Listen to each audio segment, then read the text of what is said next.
and it was like 4 years into trying to be a comedy writer. And I remember just being in my Mercury Sable on the curb after that at like midnight in the like LA night, just thinking like, dude, you are a fucking loser. And this sucks. Like it doesn't get much worse than this. Nobody can say you don't have thick skin, dude.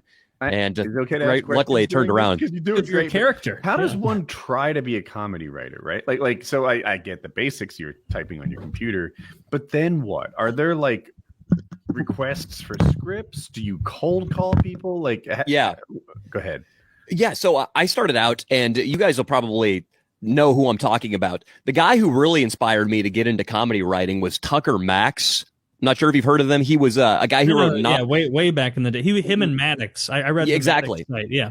He wrote nonfiction stories about his life that were just funny, like him getting hammered drunk, him having sex with a deaf girl, whatever, those sorts of things. And I had lived a lot of interesting life thingies, or at least so I thought at that time.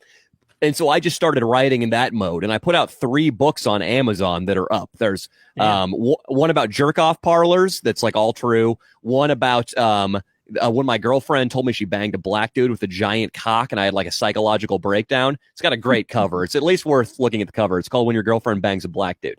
And then I put out one called a really metaphor laced title. I didn't hit that nail on the head or anything. And then there was one called Home, which was about like the year I spent living with my parents after I graduated college, where I was just a piece of shit.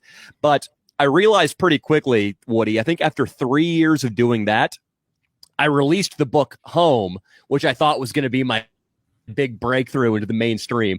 And I remember checking the sales dashboard after like 24 hours, trying to restrain myself from looking at it. Like, don't do it. Don't do it. It's going to be, you're going to pull it up and you're going to have sold 1,000 copies, and it's going to 6 copies. Like like 99% of my email list didn't even buy it. And at that point, like there was another moment of self-doubt, huge like depression period. Yeah, exactly. Like I remember being at my busboy job, just staring into a wall, thinking like, dude, you are nothing. Like you fucking suck. The next pivot after that was I decided I was going to be a Hollywood TV writer. And I applied to screenwriting school at USC and UCLA. And for my writing sample, quite ingeniously, I attached When Your Girlfriend Bangs a Black Dude, which I didn't really. You didn't even put the one that you thought was going to be like your coup de grace. No, I wanted to hook him, Taylor. And When Your Girlfriend Bangs a Black, I think you when you made that decision. That was when I was 26. Okay. And what I was really scared about, and what I think it was so true, and I'm really glad I didn't go through with that. Right. Well, first of all, I got aggressively rejected from both USC and UCLA. So let's not make it seem like they were with prejudice. Yeah. Let's not make it seem like I was about to get a staff gig on BoJack Horseman or something. I was very far from that still. But I know for a fact it would have been even worse than working at a big corporation.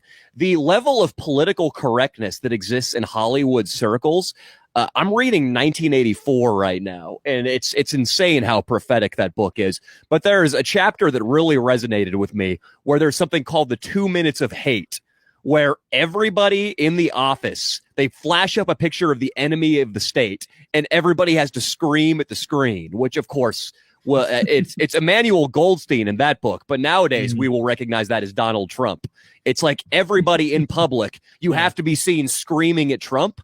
Well, that's how it is in Hollywood. Like if you don't send out a certain amount of anti-Trump tweets daily, if you don't have your pronouns in your bio on Instagram, if you didn't put up that fucking black square after the George Floyd thing, like you're going to lose your job or you're never going to get hired again. And I realized fast that I couldn't live in that 1984 world, and that the best way to avoid that is to do what you guys are doing, to just do things on my own. Do your own shit. Oh, yeah. We had a calculated 5-year plan on this thing. Yeah. The meetings that go on behind the scenes. You guys don't even know this show is scripted. Yeah. I sat down with the producer. Every story I've told, I went through with Janice a bunch of times. The show's 4 hours. We've been on here for 12. You know, we have a dry run. Dress rehearsal. Imagine how horrible that would be. We're beginning the dry run of our 4-hour fucking podcast. Yeah, this is really interesting stuff, man. So you went through a huge amount of disappointment and self-doubt. And it seems like not even just self-doubt, like looking at yourself in the mirror, like, you fucking loser, you fucking idiot. What are you doing? Yeah. Did you do anything to pull yourself out of that mentally, or did you just fully pivot to I'm doing my own thing? And or what was kind of what was going to be your breaking point where you're like, I'm going to go get a normal job if it doesn't pan out? Or were you so like, I'm not doing that shit that like, I don't care if I'm making, 30 grand a year for the most niche audiences. I'm not going to do that. I'm doing what I want. Yeah, I think, Taylor, it wasn't really a certain thing, like a precise moment. It just, I'm pretty optimistic generally. And even when I'm really, really fucking bummed out, like, I mean, even if I got completely Alex Jones deplatformed, I would be bummed for a while, but then I would just get to work building my website to restart on a .com. That's how I'm wired. So I always just look, like, if things aren't going well, I'll always just look for the solution and how to fix it. And I started to realize as I got later into my 20s that I wasn't going to be young for very long, and that I wasn't going to be alive for very long either, that life is pretty short, and that I had no interest in working for somebody else. And it wasn't the nature of a job. I could tell just from the structure of being told what to do and when to clock in and when your vacation is, that I wasn't into those restrictions. Really? That bothers you? So you're a self-starter. That's clear to me. Yeah. And I find it interesting that you're like, I cannot come to work when you tell me to. Yeah. When you will obviously go to work when you tell you to. Yeah. Yeah. Yeah. I don't know what it is. I just like getting better at stuff. And I love that YouTube and comedy, it's like, you can't ever stop getting good. That's why I like jiu-jitsu too. That's why people like martial arts. I like progressing, and like, I want to get better at the acting side of comedy, like Taylor is. Like, he can do a bunch of characters. And also, Taylor, this is probably the single forum you could use your skill set. Like, you could never be in a writer's room in Hollywood doing your Indian or your fucking Nigerian character. No, probably not. So it's great doing it, don't you think, though? Dude, I mean, at this point on stage doing impressions, I don't think people would like, or it would be one of those things where it's like, people laugh at it and they like it, and then one blogger, says they don't, and then their blogger friends promote it, and then there's like a false, picture of people are in outrage over XYZ, and it's like, no, it's not. That tweet has 3 likes, you fucking bitch. Like, no, people liked it. Yeah. And I think Bill Burr talked about, some comedian talked about that, where he's like, I was killing this room, and then someone got offended, and they went out and wrote on the internet as though there was a vote nationally of who liked it and who didn't, and I was on the wrong side of history or some nonsense. And it's like, those kind of astroturfed things, they do happen to try and fuck people over. How many hours a week do you think you work, Danny? I work 13 hours a day. During the week, and then usually when we shoot, we're just working like dawn till dusk on Saturday, so a lot, probably like 70 something.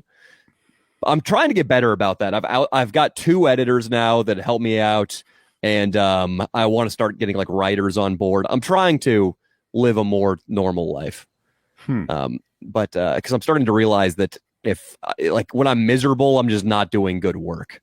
So there's no point really in making yourself miserable. It's better to be happy and be slightly less productive. That'll be more productive in the end. You have to have a little time to live your life too, right? Like if everything is based on the ideas and the experiences you've had so far, but you're not refilling that kettle, I don't know, whatever it is. Those things, every so often, then you'll run out of material. Yeah, totally. As podcasters, that's a big issue for us. Yeah. I mean, there's only so much talking I can do about masturbation. I've pretty much exhausted the topic.